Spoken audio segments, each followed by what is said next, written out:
Good afternoon, I'm Marco Wright. This is Black Country News and here is your 2 o'clock news bulletin.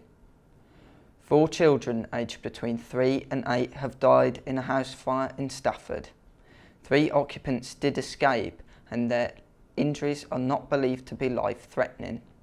The victims have yet to be named. More from our reporter, Lynn Butler. Fire tore through a house in the Highfields area at around 2 a.m. this morning. 2 adults and a child did escape, but 4 children were pronounced dead at the scene. It's left a community in shock. It just woke me up, all the lights and that, and obviously I looked through the window and couldn't believe it. Everybody everywhere, fire engines, ambulances, and then I realised it was the fire and all the flames coming out of the roof. I didn't actually see anybody come out, but I did see a man and a woman and a child get into the ambulance. It's like losing a member of your community. Well, it's exactly what, not just one, but number of, young lives, especially when they're young. I mean, it's tragic enough for the parents who have got to live with it. Staffordshire Fire and Rescue Service and Staffordshire Police are now investigating the cause of the fire, and a police cordon remains in place on surrounding roads.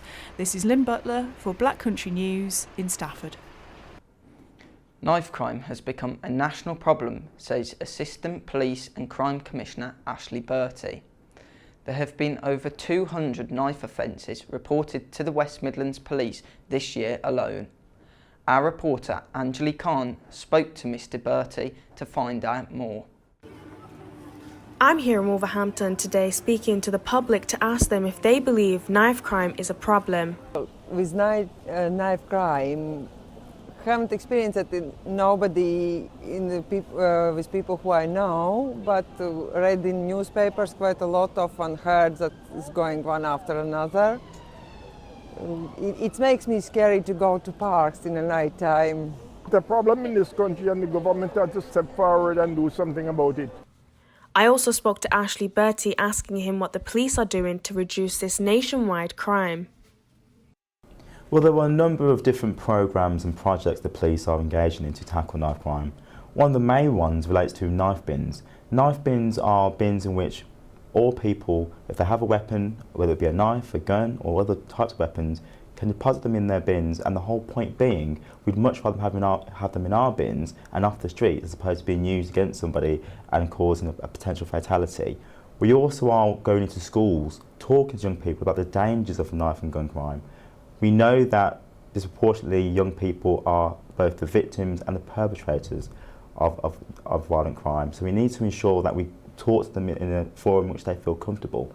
I would encourage people in Wolverhampton to continue to talk to the police and to talk to individuals who can assist them around these issues, to make sure we share intelligence and we share information, because the police are only one organisation. The police were built to protect and serve, but the police can't protect and serve unless we have the consent of local people in our communities. So we need to ensure that we continue to talk and interact with each other to really make sure we know what the issues are, we know what the problems are, so that we can do something about it and tackle those issues head on. Anjali Khan, Black Country News. Cannock's first LGBT bar recently opened its doors. Its owner is hoping the bar will change attitudes towards the LGBT community in a positive way. Robin Munro reports on the impact it has so far. Candy Cane's Cabaret Lounge is Cannock's first LGBT bar. Opened in November last year, it's changed the face of Cannock's entertainment nightlife. The bar is currently rated number 1 on TripAdvisor with 5-star reviews. I wanted something that Cannock had never seen before. This is a place where people can come and feel safe and feel that it is somewhere where they can come and be whoever they want to be. Locals enjoy live entertainment with some of the UK's most talented drag queens. Customers say the venue is just what Cannock needed and has impacted the town in a positive way by changing opinions. Andy James decided to set up the venue, formerly Quartz nightclub, because he felt the area has been crying out for something different. I asked customers how they feel the bar has impacted Cannock as a town. Even people who aren't openly gay but are more feminine, but are considered gay just because they are feminine, I think this is a good place for them. It's just one of them places. Very diverse culture within this place. Yeah. And everybody's made to feel at home, whether you're lesbian, gay, bi or straight. Yeah. I think that most people that come in here have got a very open mind. Yeah. And more so within the younger population, I would say, especially the straight younger population, we're more accepting of it. But I don't see anyone in here with a problem tonight. I don't understand in this day and age, why people still have stigma attached to gay people. I mean, it's ridiculous. Love is love. Yeah. You fall in love with whoever you want to fall in love with, and if it makes them happy, makes everybody, as long as you're happy, who cares what anybody else thinks? Really, who cares? Candy Cane's Cabaret Lounge thrives on being a truly non-judgmental bar in the area, allowing everyone to be themselves without the feeling of being judged. I'm Robin Monroe, reporting for Black Country News. A nightclub in Wolverhampton, Outback, has been allowed to reopen after its licence was suspended after a stabbing last month. Our reporter Andrew Rigby went out to find out more. The nightclub had its licence temporarily suspended after a stabbing incident, but has now been allowed to reopen. Officers were called to the scene in the earlier hours of Saturday morning on January the 26th after reports there had been a stabbing. The victim suffered 3 stab wounds in the back, and after the incident, 4 men were arrested on suspicion of assault. The nightclub had its licence suspended after recommendations from West Midlands Police. PC Michelle Sherm of West Midlands Police said, "The incident occurred, we believe, because of a particular artist attending Outback. It was advertised all over Facebook. He is deemed at risk, and he will always be deemed at risk in Wolverhampton. We believed that the venue could open again and be profitable and bring jobs." Consultant for the Outback, Mr Jake Flanagan, met with police in late February and managed to reach an agreement for the Outback to reopen. As part of that agreement, Outback have agreed to make numerous changes, including the owner, Mr Matley, would step down from all licensable activities and just remain as a leaseholder and business owner. They also agreed to partner in conjunction with fellow nearby business Banjo to operate door security. Also, the decision has been taken to end all licensable activities at 4 AM rather than 6 AM. Outback is just one of many nightclubs located in Wolverhampton. You have Planet located on Westbury Street, which is just like the Outback and is only open late evenings. Then you have Royal London, which by day is a bar and restaurant, but by night becomes a nightclub to try and compete with the Outback and Planet.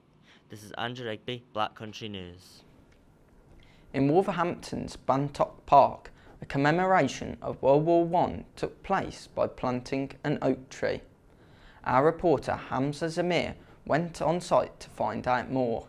I'm here at the Plant an Oak Tree event, which is taking place in Bantock Park, Wolverhampton. Plant an Oak Tree event is about the commemoration of World War I. Bantock Park and the Bantock user groups have teamed up to help in planting the oak tree. I spoke to Councillor Claire Dark on why today's event signifies to her and why it has importance to the people who have attended. I came this morning to the tree planting in Bantock Park because I'm representing the Wolverhampton Civic and Historical Society and our project around tree planting and the research one of our local researchers has done around a mare hen and the World War I tree planting scheme after the First World War.